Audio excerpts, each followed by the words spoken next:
Bon, ça va, bah bravo. Soirée Merci. parfaite ou quoi? Soirée parfaite, hein. On a fini en beauté.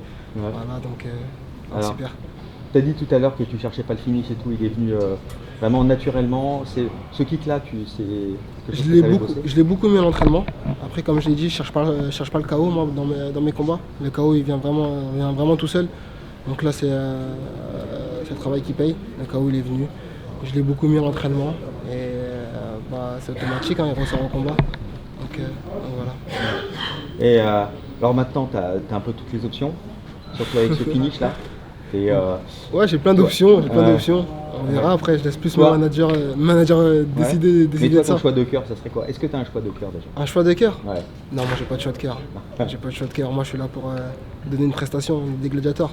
On m'appelle, je combats. Voilà, moi je suis comme ça. Ouais. Et donc ça sera une question purement contractuelle, enfin purement financière pour ton choix là-dessus. Exact. Ouais. D'accord. Et ok. Et maintenant, Qu'est-ce vas-y. que tu as dit à ton adversaire après le combat? Je lui ai dit qu'en quoi c'était rien et que c'était le sport. Et je lui ai dit merci parce qu'un combat ça se fait à deux. Donc voilà. Qu'est-ce que tu as ressenti quand tu es entré dans la salle et que tu as vu qu'il y avait autant de monde? J'ai un peu l'habitude, ça fait depuis 11 ans maintenant je pratique le MMA, à l'âge de 11 ans j'ai commencé le MMA. Donc pour moi c'était une habitude, j'étais vraiment focus sur le combat. Donc je me suis mis dans ma bulle à fond, je faisais abstraction de tout ça et j'ai resté vraiment concentré au combat. Au premier coup, comment tu l'as senti? Qu'est-ce qui s'est passé dans ta tête? Comment j'ai senti? C'était un peu normal, comme à l'entraînement. C'est-à-dire je débite un petit peu, un peu de déplacement, dès que j'ai vu l'ouverture, c'est là où j'ai mis mon high kick et le KO il est venu. Lors de la conférence de presse d'avant-combat, Arnaud Templier nous a avoué du coup qu'il y avait le PFL qui était une option, l'UFC qui était une option et le KSW qui était une option. Mais tu pourras aussi éventuellement combattre en boxe anglaise. Tu as avoué vouloir faire un combat avant de continuer le MMA, j'imagine.